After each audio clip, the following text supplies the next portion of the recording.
we're studying the attributes of God, and the first of God's infinite attributes that we've turned to examine is God's aseity, or self-existence. And we saw last time that a robust understanding of this attribute implies not simply that God exists independently of everything else, which would in itself be remarkable, but even more fundamentally, that God exists by a necessity of his own nature. So that if it's even possible that God exists, then it follows that God necessarily exists. And therefore, God's aseity entails or implies two further divine attributes, namely God's eternality, that God is permanent, he never came into being, will never go out of being, and second, God's necessity, that he is a being whose non-existence is impossible, a necessary being. Now, in contemporary philosophy, this is usually expressed by saying that God exists in all possible worlds. But that seemed to be a problematic concept to some in the class last week. And it shouldn't be. This is meant to be simply a heuristic device, not a piece of serious ontology. Thinking of possible worlds is simply a way of saying that if something is possible, then that means there is a possible world in which that thing exists. And if something is necessary, then it exists in all possible worlds. But I've been reading a book lately by the philosopher Bob Hale entitled Necessary Beings.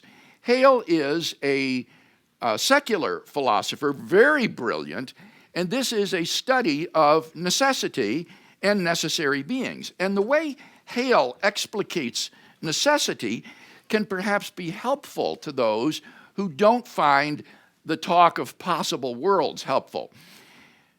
Hale says that something is absolutely necessary if it would be the case no matter what else were the case.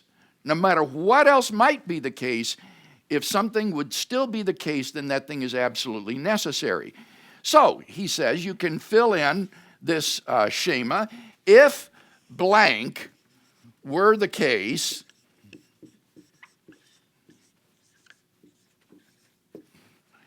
then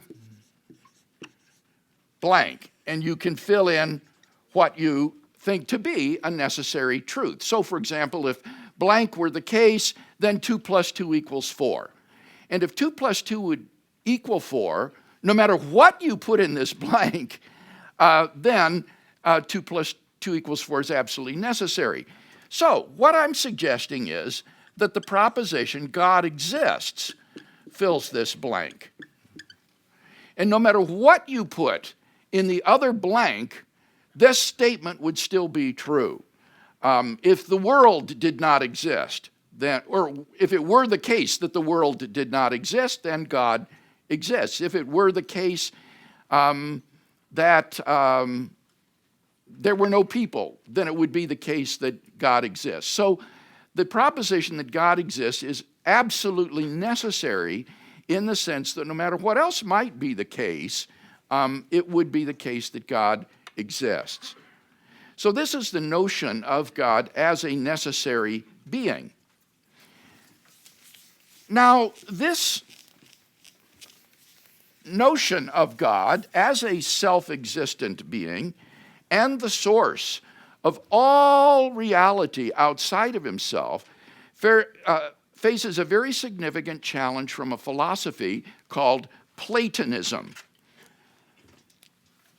Platonism holds that there are objects that are equally uncreated and eternal and necessary, so that God is not the sole ultimate reality. In fact, he's just one of an infinite number of uncreated, eternal, necessary beings. And the paradigm example of the objects that Platonists are talking about would be mathematical entities, mathematical objects like numbers and sets and functions and so forth, the sort of things that mathematicians talk about. Now, this raises the very interesting question, do numbers really exist? What do you think? Do you think that numbers really exist? Now, let's be sure we understand the question. We all recognize that numerals exist. For example, this is the numeral 2. But there are many different kinds of numerals. For example, here's the Roman numeral for 2. And they both express or represent the same quantity. So we're not asking, are there numerals? Obviously, there are numerals. We're asking, do numbers themselves exist? And I remember coming up from my office when I first began to study this and asking, Jan, what do you think, honey? Do you think the number 2 exists? And we would discuss it over lunch as to whether or not there was such a thing as the number 2. Well, Platonists say yes, that in addition to these numerals or these marks on the whiteboard, there's such a thing as the number 2. So if I have 2 apples on the table, not only are there the 2 apples, but there's also the number 2. So there's really 3 things. Well, there's actually an infinite number of things because there's 1 as well, right? And 1 plus 1 and 2 plus 1 and so forth. But you get the idea that there's not just concrete objects like chairs and apples and people and planets. There are these abstract objects like numbers. And these objects are thought by the Platonists to exist just as robustly as concrete objects. Numbers, on this view, are just like automobiles, only eternal, necessary, and uncreated. But they exist just as robustly as automobiles do. And so the question is, do these sorts of objects really exist? If they do, they would typically be thought to be uncreated, eternal, necessary things, not things that are created by God. And so this would compromise God's role as the sole ultimate reality. It would not be true, as John 1:3 says, that through him all things came into being, and that God is the source of all being. So let's take a look at a PowerPoint of alternatives discussing this subject. Now, don't be overwhelmed by this PowerPoint. We'll pick it apart piece by piece so that you can appreciate what it says. Notice that we're taking mathematical objects as our point of departure. We could have picked other kinds of abstract objects, like propositions, possible worlds, properties, and so forth. But mathematical objects supply the clearest example of what we're talking about, things like numbers.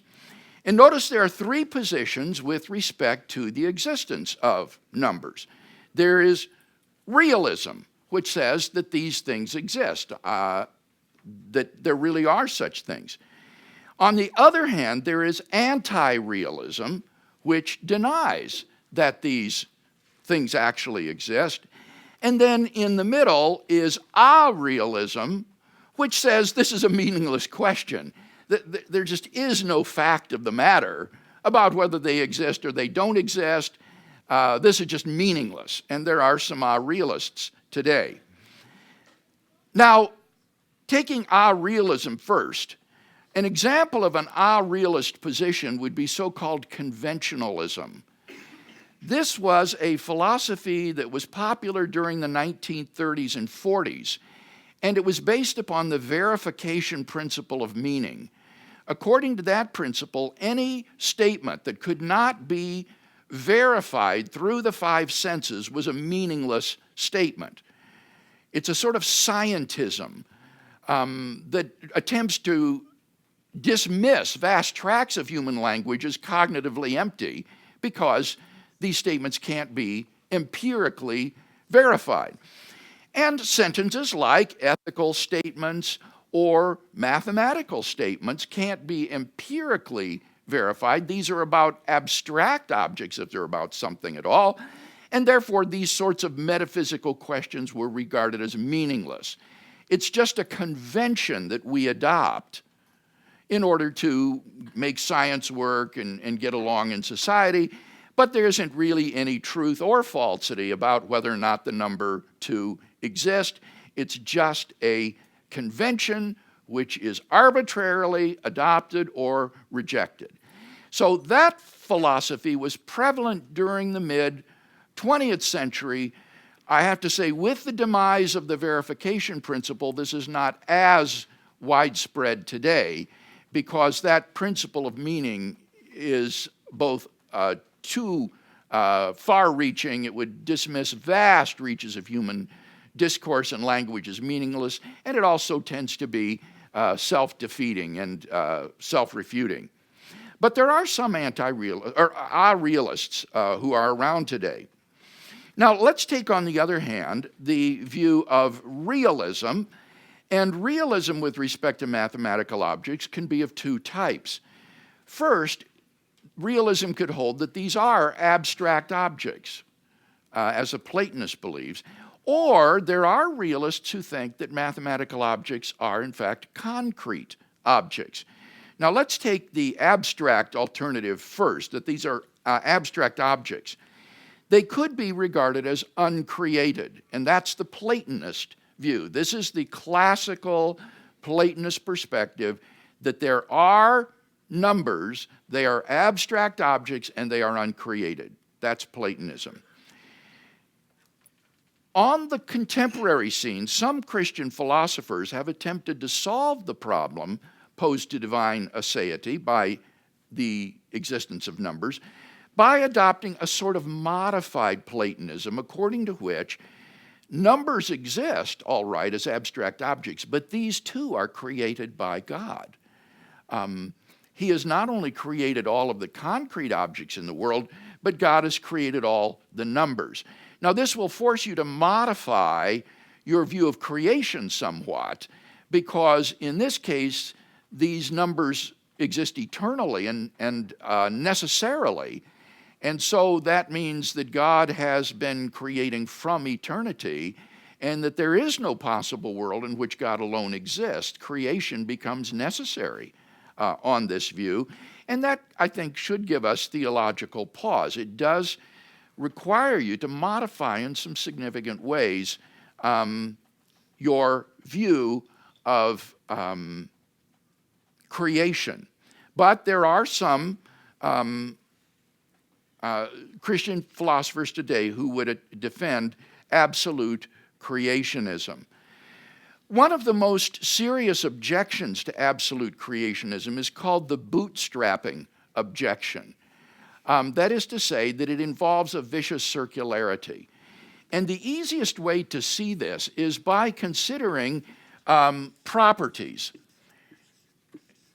The Platonist thinks that properties are also abstract objects, like numbers, and that these exist necessarily and eternally. So, consider God on absolute creationism having to create properties. Suppose he wants to create the property being powerful. He would already have to be powerful in order to create the property of being powerful, so that he would already have to have the property in order to create it, which is viciously circular. That is called the bootstrapping objection, because it's sort of trying to pull yourself up by your own bootstraps. In order to create the property of being powerful, God would already have to have the property of being powerful. And you could run a similar paradox with numbers. In order for God to create the number 1, 1 is the number of gods that there would need to be. There would need to be one God in order for God to create the number 1. So again, you have a kind of vicious circularity or bootstrapping problem.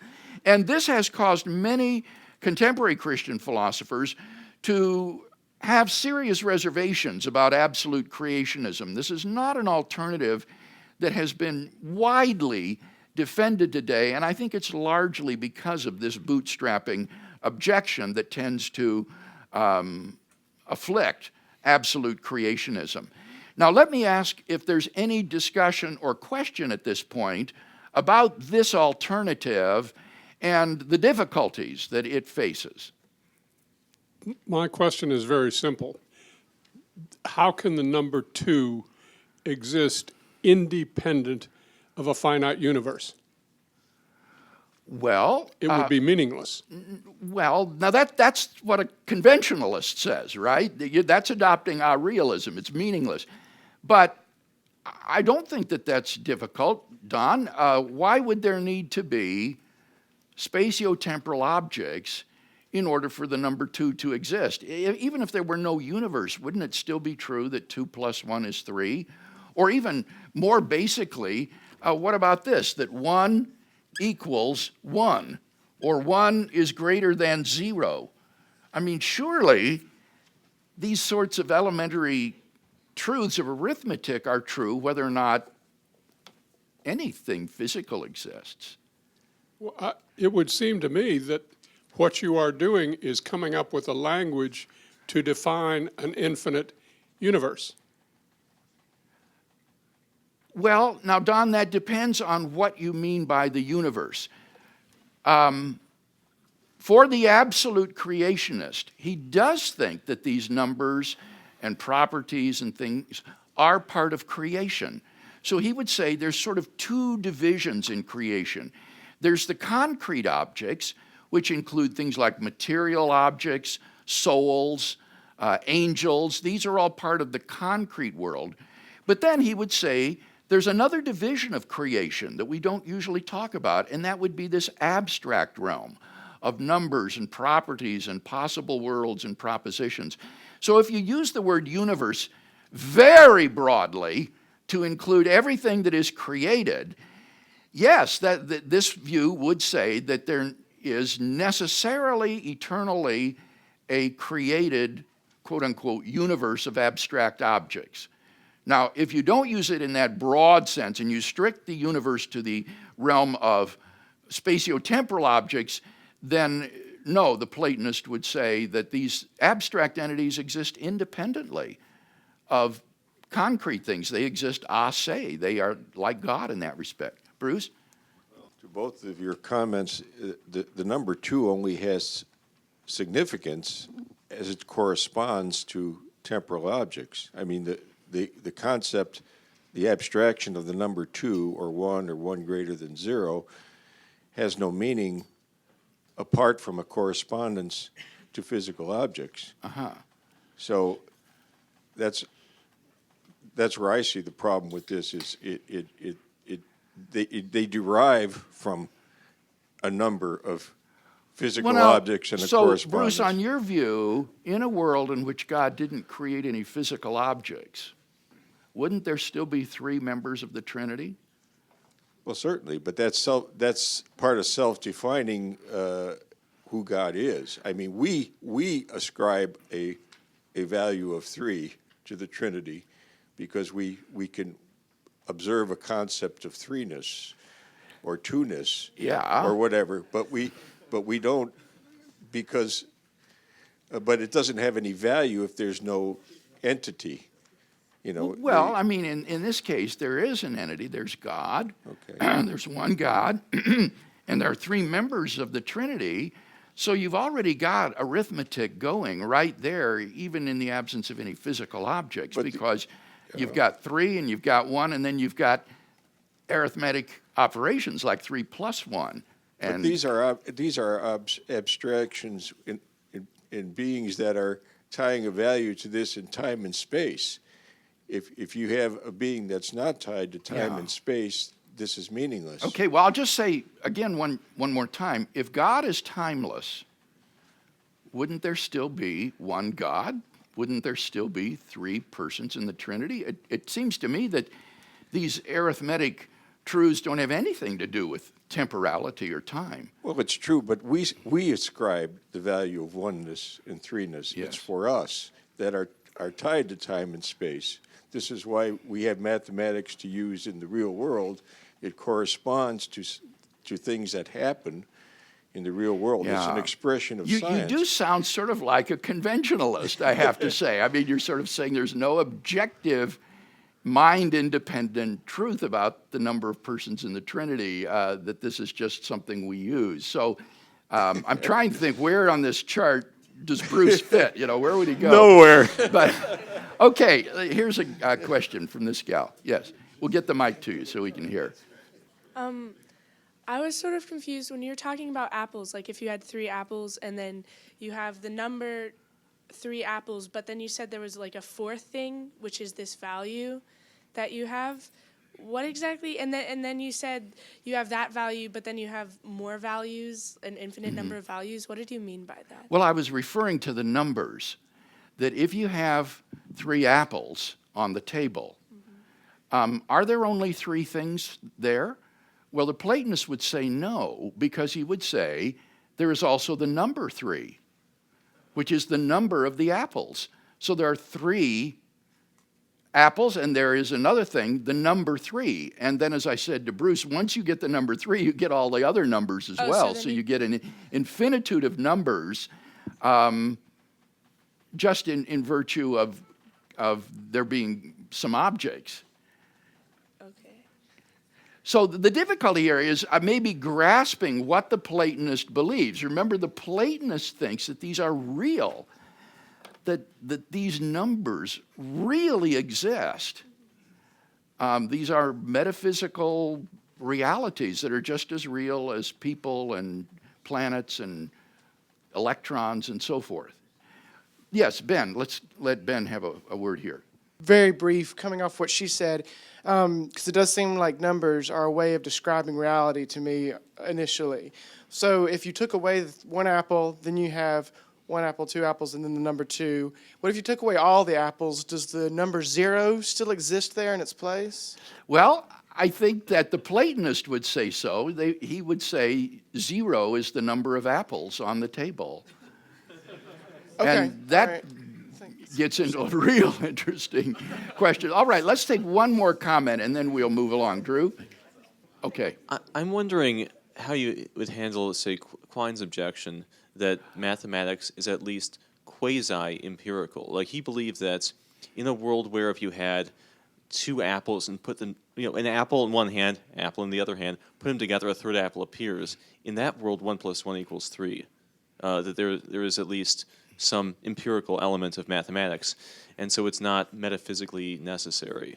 Yeah, I don't think that is his view myself, Drew. I mean, Quine, who was a naturalist, philosopher, felt forced to adopt Platonism, about sets at least, so that this naturalist believed that there are these abstract entities that, because they're referred to in our scientific theories. In our scientific theories, we have reference to things like numbers and functions and so forth, and so they must actually exist. So I don't think he was a conventionalist about necessity. Maybe that's what you're thinking Yeah, of. maybe. I know I've read that he was he believed mathematics. I think in Hillary Putnam maybe as well believed mathematics to be at least somewhat empirical. There was at least some empirical elements that grounded. Yeah, the only thing I can think of, Drew, that would connect in that way would be he didn't think that necessity and possibility were objective, that these were just conventions, as I described a moment ago. Do you have a response then to the formalist who says mathematics isn't metaphysically necessary, it's grounded in physical reality? Yeah, that is later on here on the chart, as you'll right. see. So let's put that aside and let David Sherrill ask the last question here on this section. I might have missed something important last week, so apologies if I did. But backing up one step, is it really critical that God is the only uncreated, necessary being? You mentioned John 1:3, and it does seem like it's a problem there when it says all things came into being through him, but then it qualifies and says apart from him, nothing came into being that has come into being. Right. The second clause of John 1:3 is weaker than the first clause. The first clause is a universal statement. All things came into being through him. You're quite right. If you punctuate the text the way you read it, then it would be followed by a weaker clause that isn't the same as the first clause. There it simply says, not one thing that has come into being came into being without him. one of the interesting things, David, is that the punctuation of that verse is very uncertain. Many scholars think that the punctuation should be, all things came into being through him, and without him not one thing came into being, period.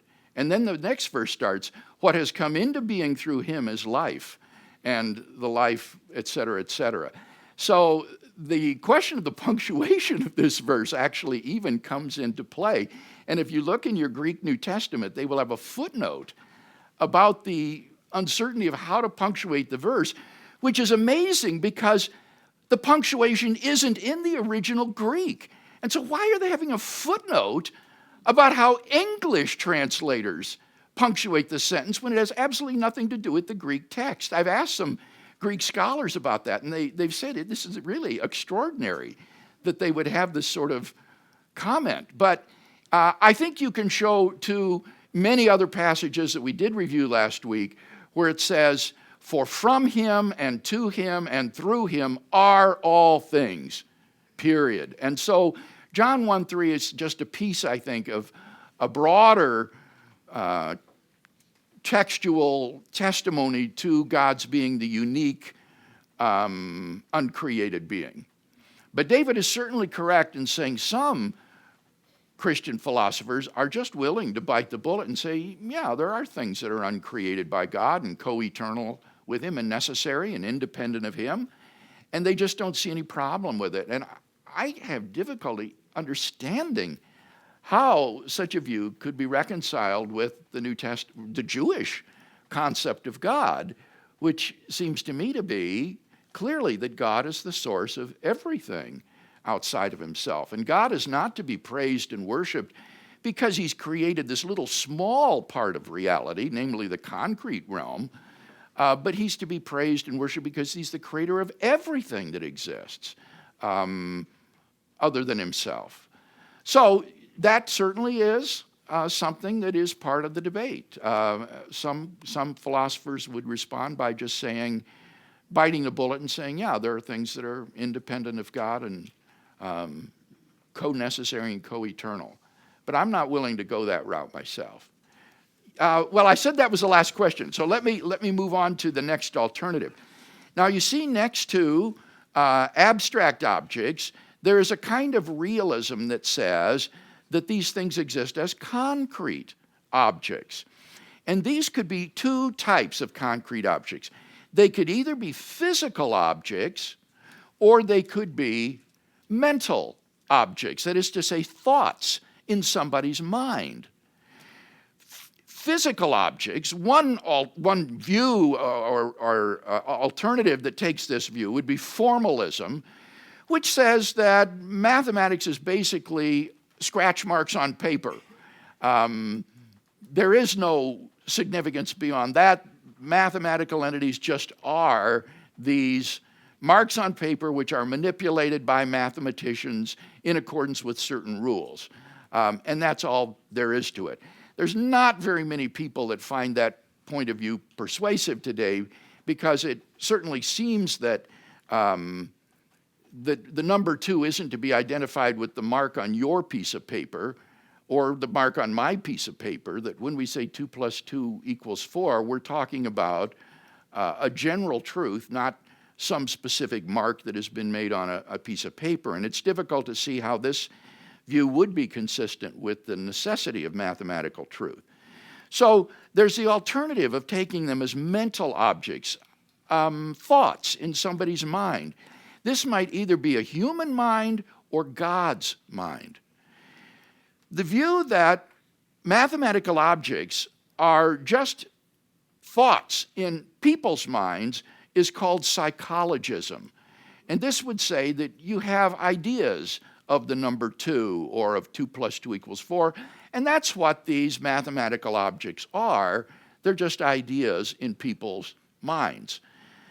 Now that view, again, is not very widely adopted today because, again, of the intersubjectivity of mathematics. If Kevin has the idea of 2 + 2, and 2 + 2 is an idea in Kevin's mind, then what's Stephanie thinking of when she thinks 2 plus 2? It's not the idea or thought that's in Kevin's mind isn't in her mind.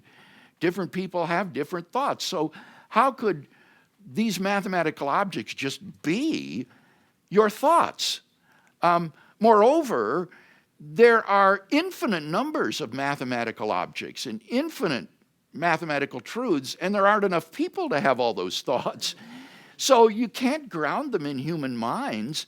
Moreover, human beings aren't necessary. They only have existed for a period of time on this planet. And so are we to think then that these mathematical objects haven't always existed, or that it hasn't always been true that 2 plus 2 equals 4? These are the sorts of problems that attempt psychologism that has made it unpopular today. And so more Christian philosophers have chosen to adopt divine conceptualism. And this is historically the mainstream Christian position, from Origen and St. Augustine through Thomas Aquinas, through William Ockham on into the late Middle Ages. The standard Christian view has been that what Plato thought were these abstract entities are really thoughts in the mind of God. And so the church fathers moved the realm of Platonic they moved the realm of Platonic ideas into the mind of God and made them God's thoughts. And this is immune to the sort of objections that psychologism falls prey to, because in this case, for example, the number 2 is uniquely that object that God is thinking when he thinks 2. That is the number 2. And because God is eternal and necessary, he can be the ground of necessary mathematical truths. Because he is infinite and omniscient, he can ground an infinite number of mathematical truths and have an infinite number of mathematical objects as objects of his thought. So that divine conceptualism is an alternative that finds quite a few defenders on the contemporary scene. And in this way, one would avoid having entities outside God, as it were, entities apart from God, which would be numbers and other mathematical objects. They don't really exist. What really exists will be God and his thoughts. Any question about any of these alternatives that would have realism thinking of numbers and mathematical objects as concrete objects? Yes, Taewan. Can we simply see that number as adjective? And so the adjective can come in 2 ways. Man see object and then describe adjective. Man see noun and then describe it with adjective. Okay. Objective. But God actually has this conceptualism, the adjective in him, and then he create nouns. So it's different perspective. All right. You know, I'm simplifying. I'm skating over the surface here. And this question that she just asked is very penetrating. And so it requires me to say a little bit more. You're quite right, Taewan. The adjectival use of numbers isn't committing to objects. So if I say there are 3 members of the Trinity, that doesn't commit you to the number 3. In order to commit you to numbers, you have to use the word as a noun, as you said. 3 is the number of the members of the Trinity. Or again, if I say 3 men entered the tavern, there's no commitment there to the number 3. It's just an adjective.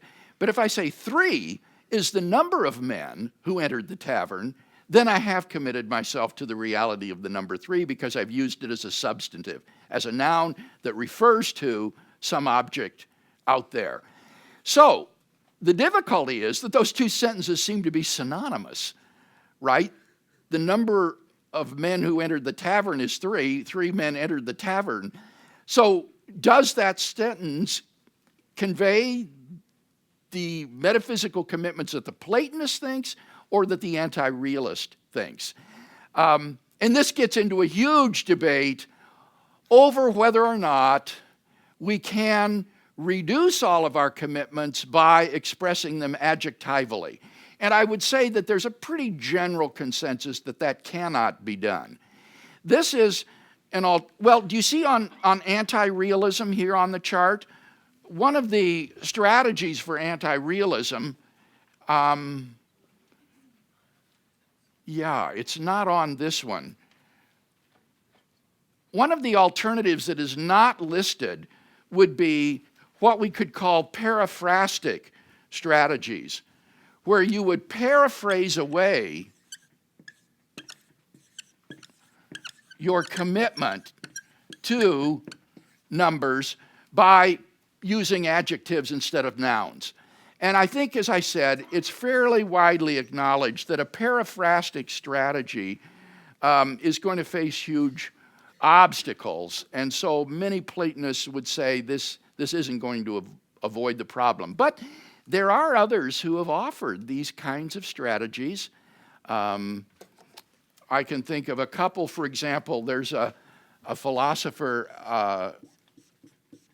at Berkeley called Charles Chihara, and then there's another philosopher named Jeffrey Hellman, and both of them have offered what are essentially ways of paraphrasing arithmetic and numbers so that you get rid of them and you aren't committed to them. So yes, your question is very good and would represent one of the anti-realist alternatives. Okay, with that, we need to draw it to a close, and I will read our benediction to bring the class to an end. Let's bow our heads. From 2 Corinthians chapter 13 and verse 14, the grace of the Lord Jesus Christ and the love of God and the fellowship of the Holy Spirit be with you all. Amen.